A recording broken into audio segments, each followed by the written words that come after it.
I gotta tell you, the latest in the Surviving Diddy series has gone in a different direction that I wasn't expecting, involving the kids. Let's get into it. All right, you white motherfuckers, all eyes on me.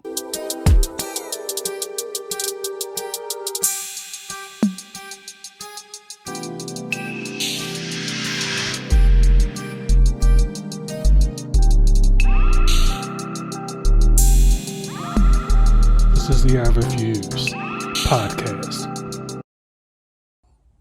It's Mr. Fox, the I Refuse podcast. I am back. Almost made it to the weekend without any shenanigans. This close. So, if you've been listening to the I Refuse podcast the last 6 months,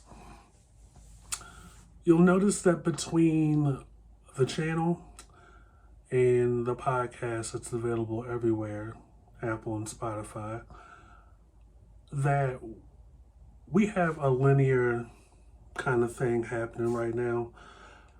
We're up to about 6 parts of this, we'll call it a mini series on the podcast. Now we're about to go into 7 episodes so far. Now, if you've been over to the YouTube channel, this picks up where episode 6 left off. About 2 weeks ago, the Department of Homeland Security underwent a daytime raid of 3 of Diddy's properties, allegedly. Drones, Humvees, SWAT gear, bulletproof trucks and vehicles. They went all up and through his home in Himbley Hills, so to speak. Surveyed the whole entire property, went up in there with guns, went into the guest house.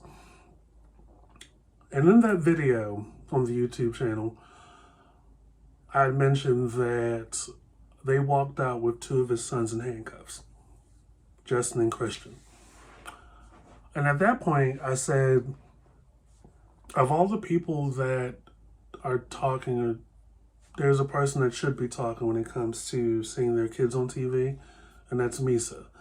But also I went to what I theorized what they were looking for, despite what other people in the world were trying to theorize that, oh, they didn't go in to get evidence, they went in there to hide evidence. I'm like, please.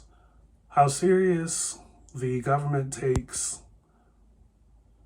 sex trafficking and anything involving underage children that's been alleged, and how this was allegedly the direct result of Lil Rod's lawsuit that initially was filed in February.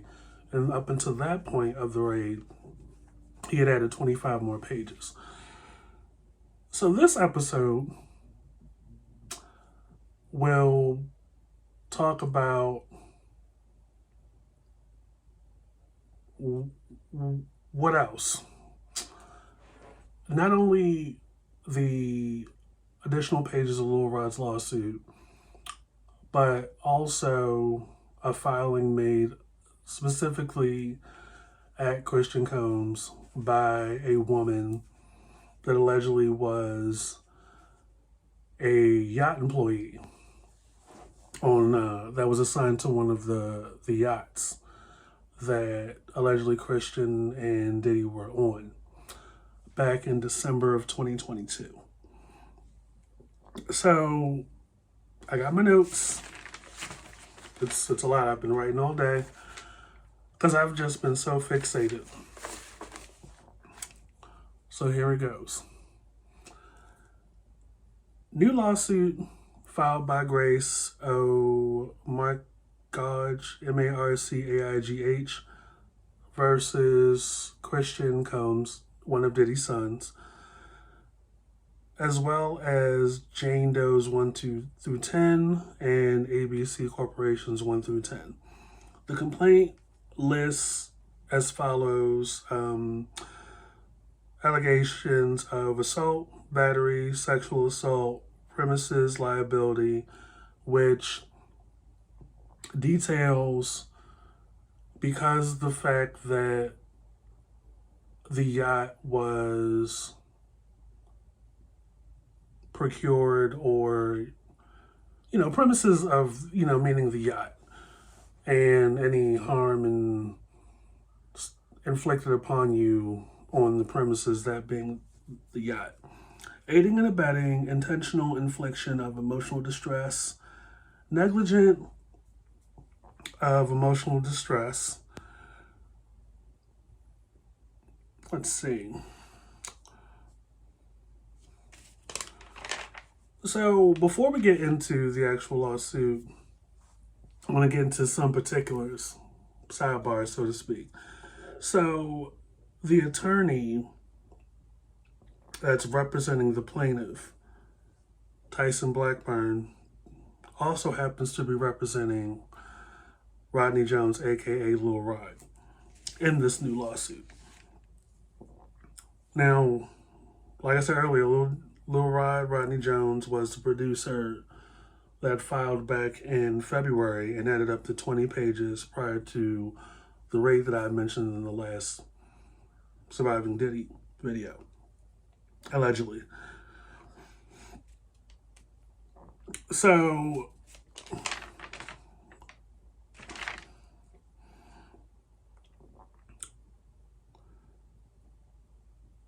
the lawsuit that's against Diddy, his son Justin, Ethiopia, this is Lil Rod's lawsuit. Lucian, Charles, Christina, Quorum, Chalice Recording Studios, Love Records, Motown, UMG, Combs Global Enterprises, John and Jane Doe's 1 through 10, and ABC Corporation's 1 through 10. So, since the initial filing by Rodney Jones, there has been constant back and forth between Tyrone Blackburn and the legal representation of Lucian George, Motown Records, and UMG. The lawyer's name is David, and he represents all three parties. After some back and forth, Donald sent a letter to Tyrone Blackburn saying that the lawsuit filed on behalf of Lil Rod is completely fabricated and untrue.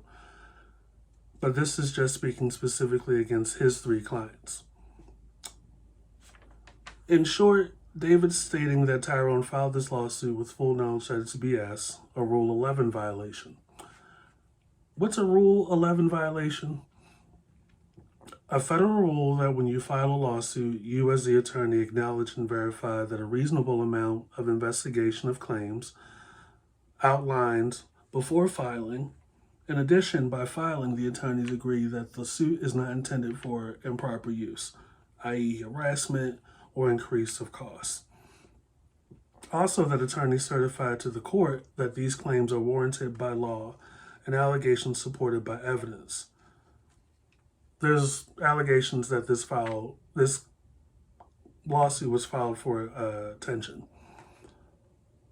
So, in addition to this one, Tyrone Blackburn has another case in the Southern District of New York City. The judge in this case made an order. Denise Coate, District Judge Attorney A. Blackburn, filed this action asserting that jurisdiction exists pursuant to 28 U.S. Code 1332. He did so without conducting a reasonable inquiry to support that assertion. Because his filing appears to be a part of a pattern, he will be referred to this court's grievance committee. So there's a couple of things against Tyrone Blackburn. Blackburn has, as he admits, failed to meet U.S. Rule 11 obligations. In this case, it appears that this is part of a pattern. The court declines to impose sanctions pursuant to Rule 11 or its inherent power, but will refer him to this court's grievance committee. There is a basis to believe that Blackburn is filing cases in the district without diligently investigating the existence of either jurisdiction or venue as required by Rule 11. Federal Regulation Civil Penalty 11B provides that by presenting a pleading written motion or other paper to the court, an attorney certifies to the best of his or her knowledge, information, and belief, formed after an inquiry reasonable under the circumstances, it is not being presented by for any improper purpose, so as to harass that the claims and other legal contentions are warranted by existing law, and that the factual contentions have evidentiary support.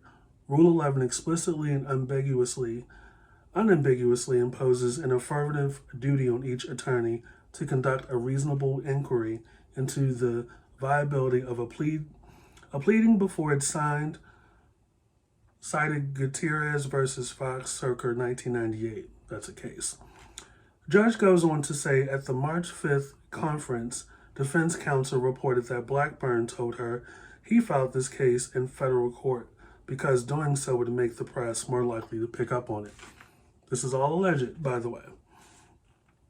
A reasonable inference from Blackburn's pattern of behavior is that he improperly filed cases in federal court to garner media attention, embarrass defendants with salacious allegations, and pressure defendants to settle quickly. And his submissions to this court have been rife with disturbing allegations against defendants and defense counsel. All of this is occurring with this other case by Blackburn in the Southern District of New York City. But last week, David, the attorney representing Motown UMG Lucian Grange, found out about the order and wrote a letter to the judge overseeing the Diddy case. Which I'm about to read. Let's see.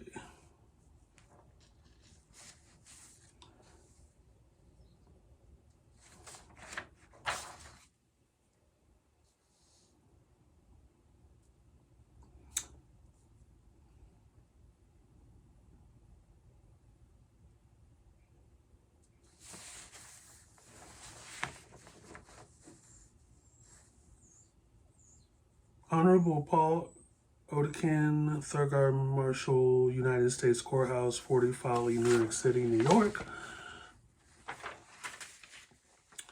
Dear Judge Odekin, we are counsel to defendants UMG Recordings Incorporated, erroneously sued as Universal Music Group, Motown Records, and Sir Lucian Grange, collectively the UMG defendants in the above referenced action. Connection with the telephonic hearing, Your Honor, was scheduled for April the 9th. We write to bring to Your Honor's attention an opinion order issued by Judge Coate yesterday, April the 3rd, in the case of Zavronsky versus Fisher, copy which is attached here too. In the order, Judge Coate referred Mr. Blackburn to the Grievance Committee of the Southern District of New York to address what she found to be a pattern of failing to comply with his Rule 11 obligations. An observation particularly relevant to the offensively false and salacious accusations. Mr. Blackburn leveled at our clients only to abandon the accusations after having attracted press attention, swapping them out for equally false accusations. Judge Coate specifically stated, a reasonable inference from Blackburn's pattern of behavior is that he improperly files cases in federal court to garner media attention, embarrass defendants with salacious allegations, and pressure defendants to settle quickly. Indeed, his submissions to this court have been rife with disturbing allegations against the defendants and defense counsel. Just read that. So, here are Mr. Blackburn's pleadings rife with disturbing allegations against the UMG defendants. As the order states, Judge Coate issued a prior order on February the 15th, 2024, requiring Mr. Blackburn to show cause why Rule 11 sanctions should not be imposed in the case before her. Yet a mere 11 days later, Mr. Blackburn filed an original complaint in his actions February 26, 2024, followed days later by the First Amendment complaint March 4, 2024. Then his several unauthorized attempts to file a second amended complaint, and every one of these filings or attempted filings in patent violation of Rule 11, awarded his pleadings with offensively and knowingly false accusations, and it is clear that he knew they were false. as evidenced by the Second Amendment filing. This is very important because, allegedly earlier when it first broke that this producer, Lil Rodney Jones, was filing, there was screenshots that he attached, part of his claim allegedly, showing who he alleged was Stevie J having sex with a white guy. But at some point, the black guy in the pictures allegedly was a porn performer who stepped forward and said that those were him, not Stevie J. Very, very wild. So I want to make clear that none of this, unfortunately, has bearing on the current federal and criminal investigation that's taken place. But it may impact Lil Rod's lawsuit and the lawsuit filed against Christian Combs, Diddy, and the list of Jane Does. So back to Grace's lawsuit. I wanted to share that with you guys. 31 pages in her lawsuit against Christian Combs notes a 25-year-old auto-tuned and heavily edited rapper, The Shade. The document goes on to say that the apple does not fall far from the tree, defending Christian Combs, who has seemingly taken after his father and the family business of allegedly reckless partying, drugging others, sexual violence, and other illegal conduct. In the filing, it says Grace was a stewardess in the yachting industry. Grace was working a yacht that Diddy is also on from a shift 6 p.m. to 6 a.m. Over the course of that time, the makeup of the yacht evolves from just Christian and Diddy and their family to a constant rotation of suspected sex workers allegedly, plus other A-list celebrities. In the filing, Grace's filing, she found it suspicious that after a sip or drink of De Leon or tequila, women begin falling all over themselves, panicking, or passing out, which led Grace to believe the drinks were loaded with something, allegedly. Grace was also aware that Lil Rod was required to be on standby for musical recordings, often late into the night.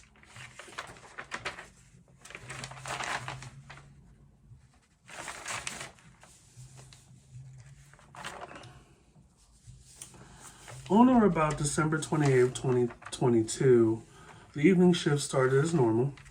At about 5 a.m., this is from Grace's filing, Grace alleges that she is made aware that Christian Combs will be joining the yacht by smaller craft. She's made aware via message on her duty phone. Christian Combs is commandeered, is led on a smaller watercraft from the yacht that goes to and from a larger yacht. Christian Combs wants to record in this makeshift recording studio that's on the same yacht as Grace. The suit alleged that when Christian arrived, he was intoxicated. Grace suspected from a combination of narcotics and alcohol.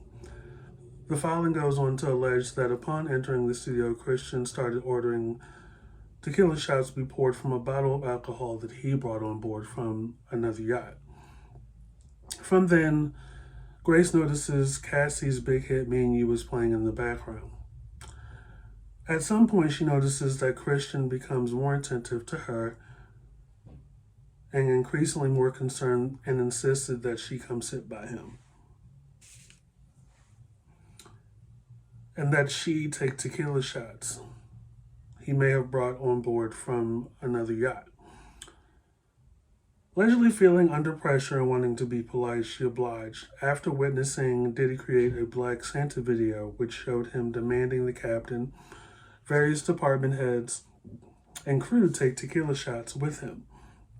Allegedly, Grace in her filing continues with saying, as this was a pattern established by the captain and Diddy, she felt comfortable knowing that Mr. Jones was present.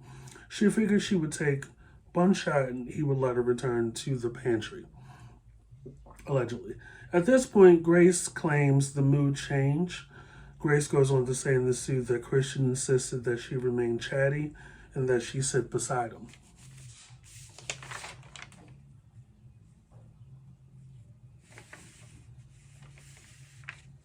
Grace alleges that she asked to leave, which was met with further aggression from Christian and insistence that Grace take more shots and sit beside him. At this point, it's alleged that Christian Combs violently grabbed her by her arm and began hurting her. Christian allegedly pulled Grace to the seat beside him and prevented her from getting up.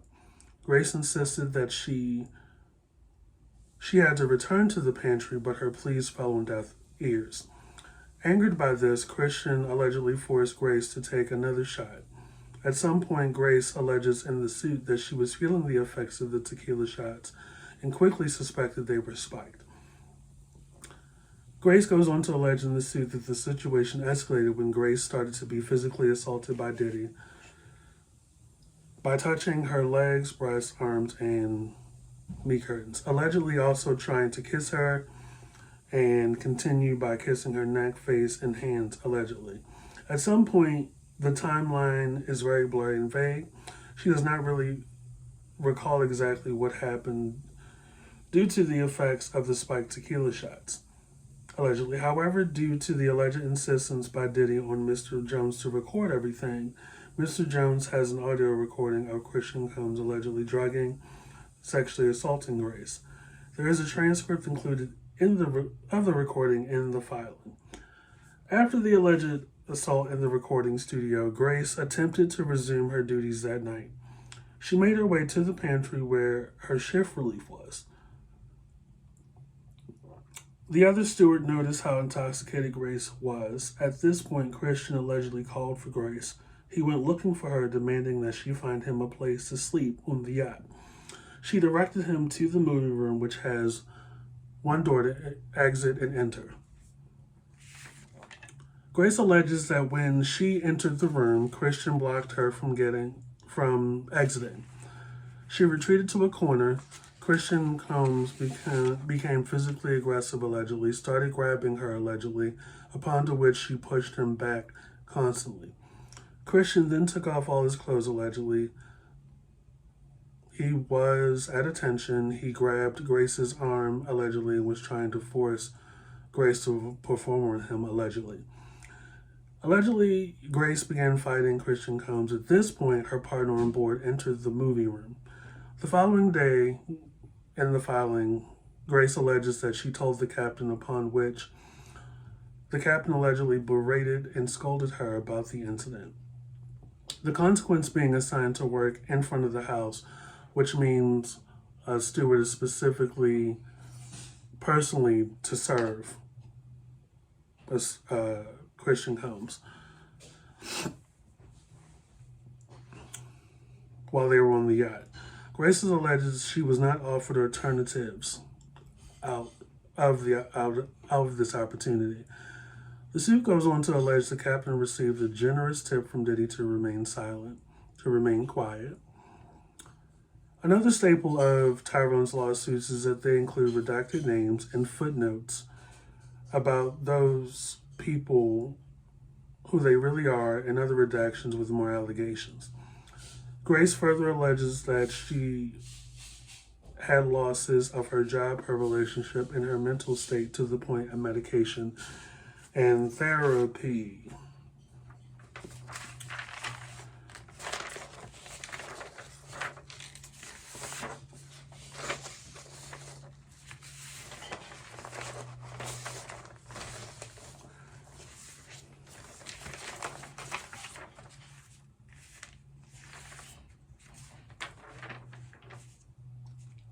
So here you have a lot of stuff going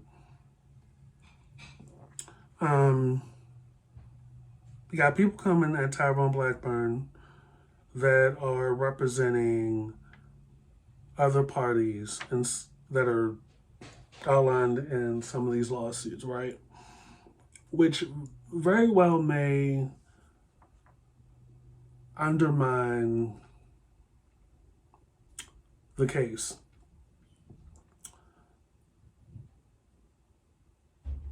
And which will undermine, which may undermine Lil Ride's lawsuit, and unfortunately may, since Grace, it looks like this Grace lady is looking to Lil Ride's recordings to back up her claims, may also undermine her lawsuit. So going back to the letter that went out April 4th, 2024 to Judge Odkin by the lawyer representing the UMG defendants. There's this last paragraph that aims to undermine the credibility of Tyrone Blackburn's pursuits.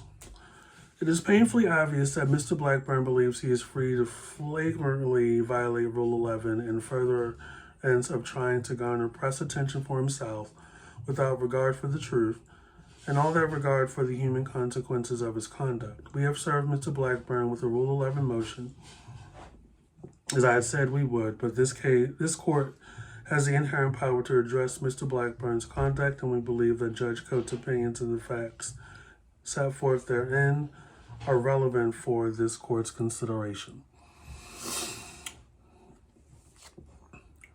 So the past week, it has gone from, we had this assertion or belief that Diddy just was like, fuck them kids at the house.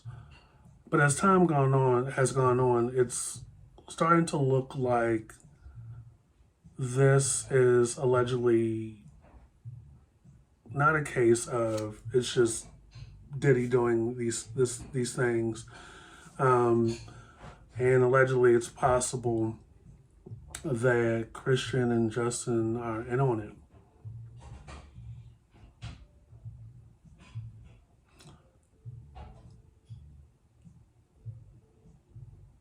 But the more I read this, the more I read these filings, Grace's filing, and, what Lil Ride has said at his filing, and the fact that both of them are being represented by this Tyrone Blackburn guy, allegedly. You add to that the pattern of this Tyrone Blackburn guy. And cases not related. I don't think it's looking too good. And it sucks because where's the protection for, service employees?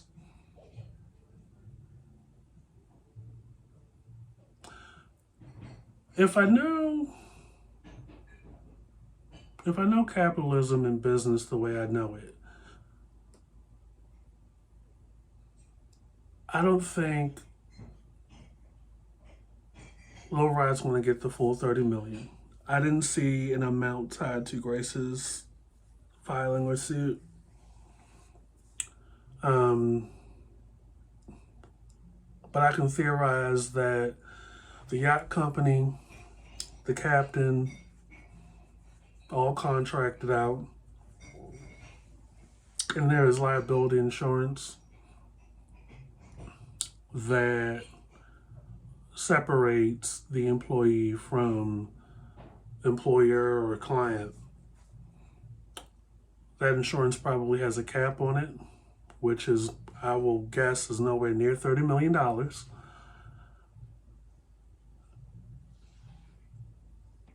At the most, it's probably like 6 figures.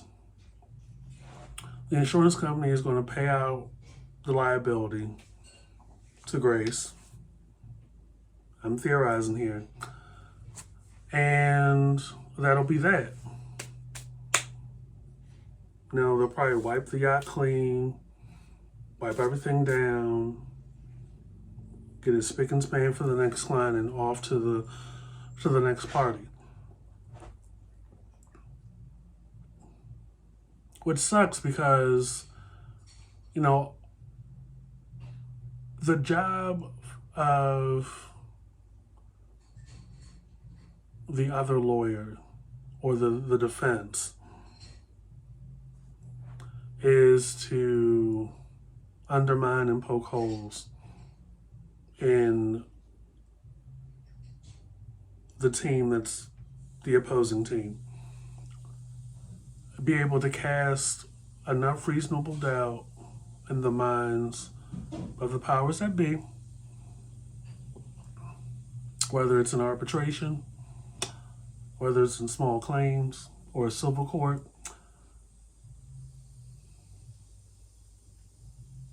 which will ultimately lead to a dismissal. And it's like, damn. We had said long ago there's a difference between criminal case and a civil case. I know y'all want Diddy and Justin and Christian to go to jail. But even in civil cases, you'd have to prove what you're alleging.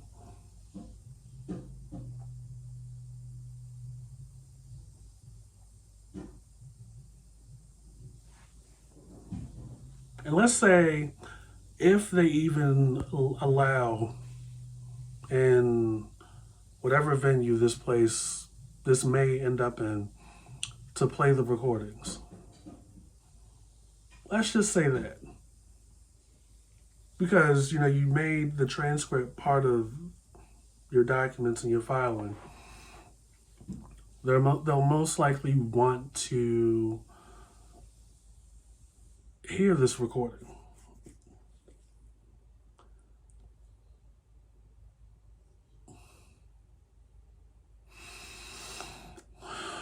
They could possibly poke holes in that as well. And they'll definitely try, right? It's just looking like a lot of odds stacked against Grace and Lil Ride at this point.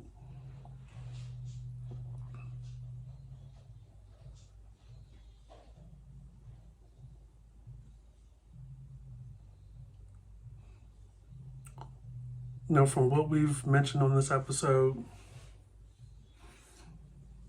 Tyrone Blackburn Esquire is coming off, allegedly, and this is just my opinion, as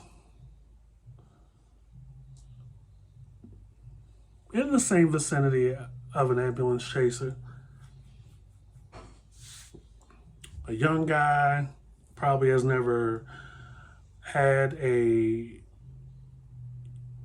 case of this level before. But notice that there's no settling as quickly with these two as Diddy did with Cassie. But I will say all that has transpired since November is definitely as a result of that first filing. And, Lil Ride's filing, of course. But what if they weren't able to find anything from that raid?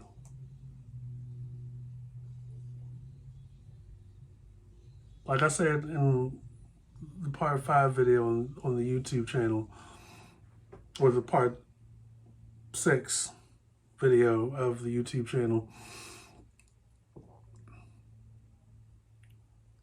in theory, it's great that the government takes sex trafficking seriously, if that's what the raid was about. But what if they did all that and found nothing? As quiet as it's kept, you haven't heard anything since that raid has happened. Diddy went on spring break with his twin daughters. You don't know where Justin and Christian are at this point.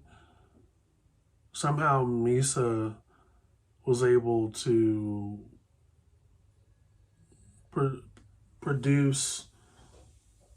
come forward with the video, the Ring camera footage of the authorities showing up to Diddy's house. And TMZ posted it. And I'm sitting here like, this shouldn't have been your next move.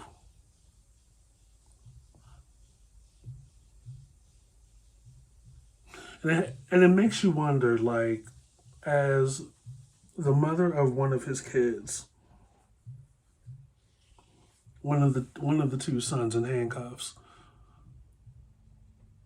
I wouldn't have done that, because it looks like, to me, you're on Diddy's side.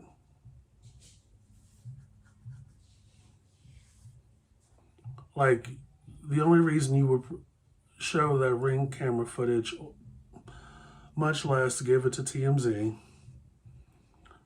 is to show how aggressive authorities look, or, you know, look at how they're trying to take down a black man. It's like, it doesn't take a rocket scientist to know that a person with as much money and access as this man has, that he could buy alliances, he can buy allegiance, he could possibly buy somebody into believing that the powers that be are out to get him.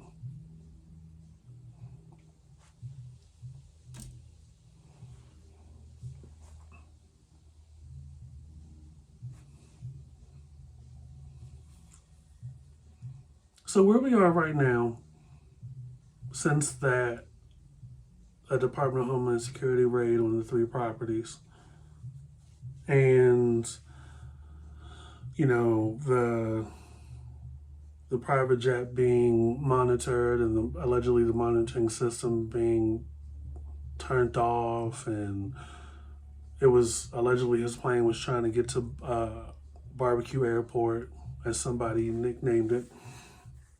Oh, he wasn't on there, and they caught him, and his mule, and all this other stuff, and Carisha, you know, throwing herself on the sword, trying to present evidence that she was not with Diddy during those days, that she allegedly was running some pink snow up to him. This is where we are. Now the kids are targeted, more so Christian than Justin, in a lawsuit, in addition to the other parties. Still locked in here at the I Refuse podcast at this. And it will be interesting to see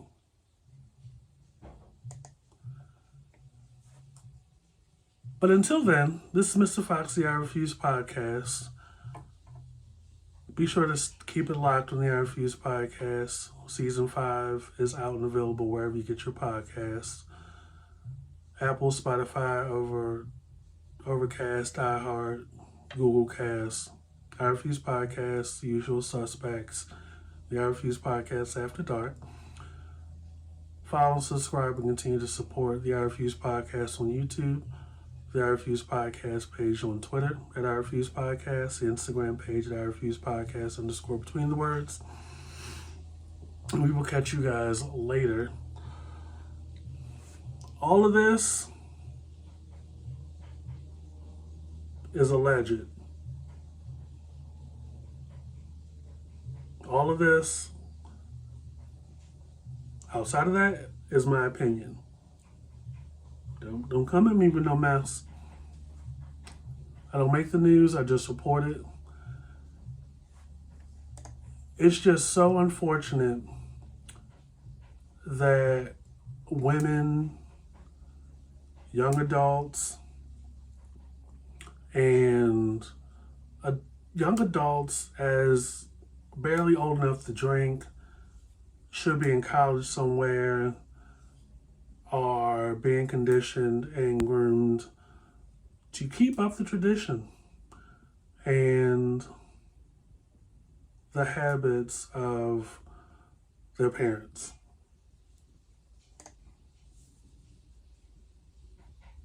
This has been the I Refuse podcast. I will catch you guys later. Peace. Fendi, like the bag.